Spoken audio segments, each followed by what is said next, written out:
Herkese yeniden merhaba, ben Damla. Bugün sizlerle bu üzerimde gördüğünüz yan tarafı şeritli elbiseyi nasıl yaptığımı paylaşacağım. Bu yanları şeritli kıyafetler benim çok hoşuma gidiyordu ve ben de bir tane denemek istedim. Bu arada videoda yine böyle farklı bir askılı yaka yapımı gösterdim ve bu da benim çok hoşuma gitti. Gerçekten şöyle baktığınızda oldukça profesyonel görünüyor. Ben bunu elbisede kullandım ama daha sonradan kendime böyle crop toplar yaptım.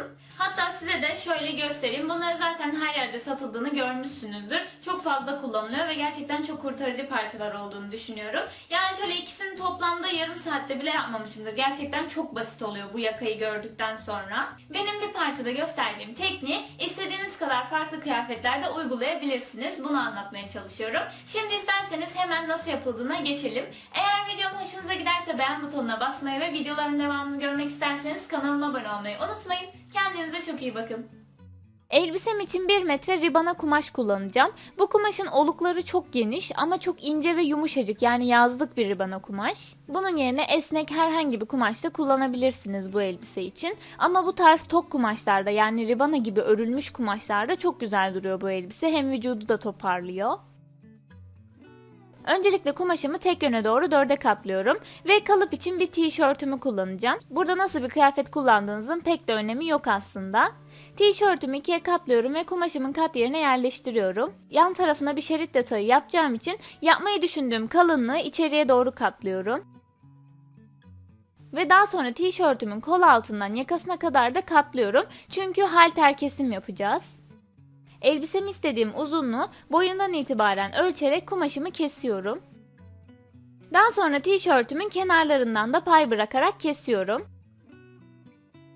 Tişörtün alt kısmına geldiğimde kalçam için hafif bir bombe veriyorum. Hoşuma gitmediği için birazcık kenarından düzelttim. Daha sonra parçalarımdan bir tanesini kenara alıyorum ve elimde kalan parçanın yakasını açıyorum. Şimdi bunları bir kenara alıyorum. Yine ribana kumaşımdan ama farklı bir renkte elbisemin yan tarafının uzunluğu kadar parçalar kestim. Bu kalınlığı istediğiniz gibi değiştirebilirsiniz. Tişörtü kenardan ne kadar katladıysanız onun 2 katı olması gerekiyor. Tabi paylar da var. Bunu ön tarafımın yan kısmına yüzleri birbirine bakacak şekilde böyle yerleştiriyorum.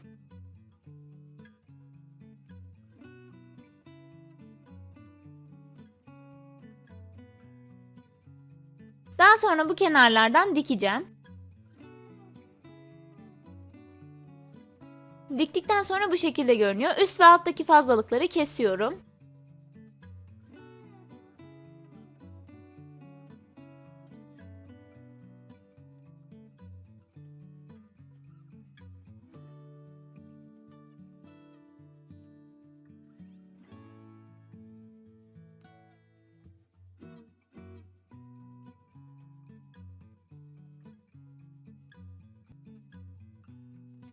Çevirdiğimde gördüğünüz gibi dışarıdan tertemiz bir görüntü oluşacak.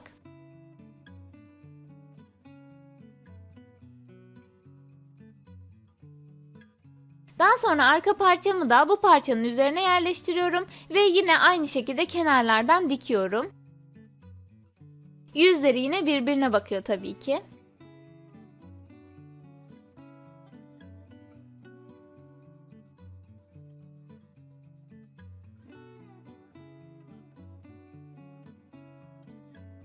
Ve diktikten sonra bu şekilde görünüyor. Ben dikerken overlock makinesi kullandım. Çünkü esnek kumaşlarda overlock makinesi çok güzel sonuç veriyor. Ama siz normal makineyle de dikebilirsiniz.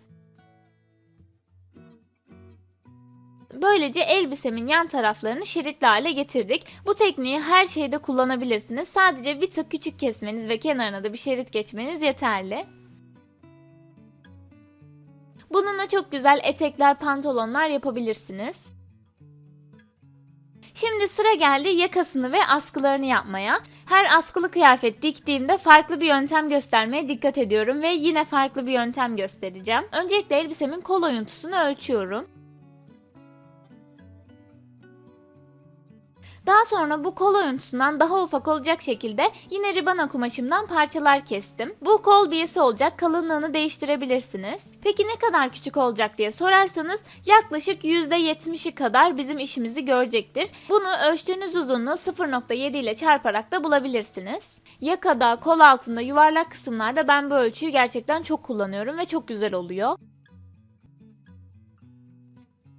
Biyemi ikiye katlayıp kol kenarına yerleştiriyorum ve kenar kısımlarından dikiyorum. Buralarda biyemizi hafifçe çekerek dikiyoruz. Diktikten sonra bu şekilde görünüyor. Gördüğünüz gibi yuvarlak kısımlarda potluk oluşturmadan kol altını güzelce temizledik.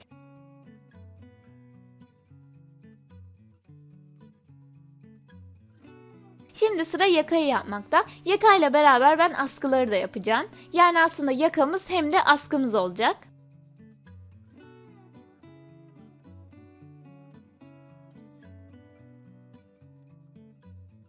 Yine kaba taslak bir şekilde ölçü alıyorum ve yine bu ölçüden daha ufak bir parça kesiyorum. Bu kez daha kalın bir parça olsun istedim. Yakası biraz daha göz doldursun istedim. Az önceki biyelerimden 2 kat daha geniş yaptım. Yine ölçtüğümüz ölçünün yaklaşık %70-%80'i kadar bir parça kesmemiz gerekiyor. Çünkü ribana kumaşlar özellikle diktikten sonra çok fazla esniyorlar ve istediğimiz ölçüden daha uzun oluyorlar. Yani bunu aslında esneme payı gibi düşünebiliriz. Parçamı ikiye katlıyorum ve kenarından birleştiriyorum. Diktikten sonra bu şekilde görünüyor. Şimdi bunu dikişi içeride kalacak şekilde enine doğru ikiye katlıyorum. Ve sıra geldi elbiseme geçirmeye. Öncelikle ön ve arka yakamın ortalarını buluyorum. Kol biyesi için olan kısımlarında fazlalıklarını kesiyorum bu arada.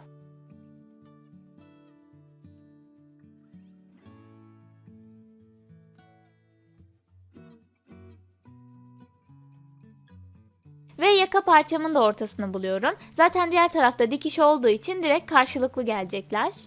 Daha sonra elbisemin yakasına açık kenarları birbirine denk gelecek şekilde iğneliyorum.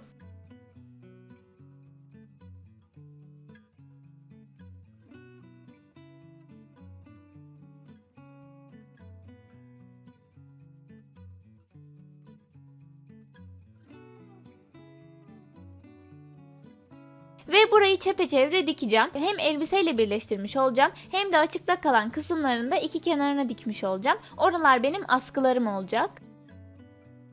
Diktikten sonra bu şekilde görünüyor.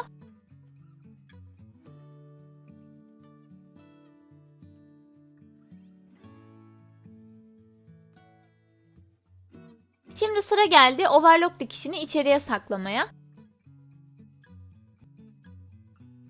Ben genelde bu tarz şeylerde overlock dikişini saklamak için kat kenarını overlock dikişinin üzerine kapatıp tamamen dikiyorum.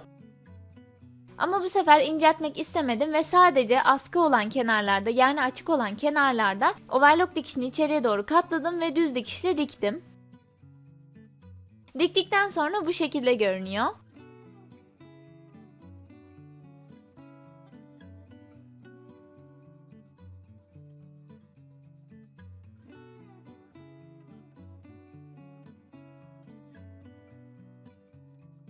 Alt kısmını da bir tık içeriye katlıyorum ve düz dikişle dikiyorum. Burada zikzak dikiş veya esnek dikiş de kullanabilirsiniz. Ama ben onun yerine kumaşı hafif çekerek düz dikiş yapmayı tercih ediyorum. O şekilde daha güzel göründüğünü düşündüğüm için. Ve eteğimin altı da bu şekilde görünüyor. Son dokunuşumu da yaptıktan sonra elbisem hazır oluyor. Umarım hoşunuza gitmiştir. Eğer videomu beğendiyseniz beğen butonuna basmayı ve videoların devamını görmek isterseniz kanalıma abone olmayı unutmayın. Kendinize çok iyi bakın.